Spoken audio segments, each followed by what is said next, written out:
Breaking news, kebakaran sumur minyak di Keban 1 Muba. 4 orang dikabarkan meninggal dunia.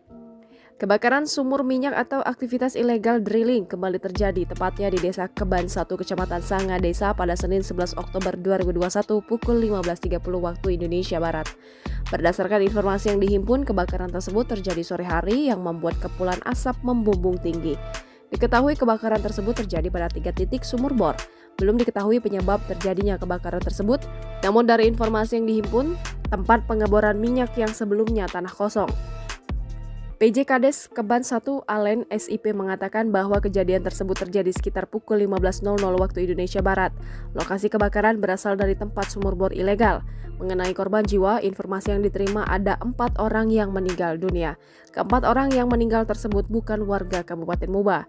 Sementara itu, Kapolres Muba AKBP Alamsyah Pelupesi SIK mengatakan terkait kebakaran tersebut pihaknya telah menerjunkan tim dan memeriksa sejumlah saksi yang berada di lapangan. Terpisah, Kasat Pol PP Muba Haryadi Karim menambahkan pihaknya belum menerjunkan armada kebakaran terkait ledakan sumur minyak tersebut. Jangan lupa subscribe, share, komen, dan like ya!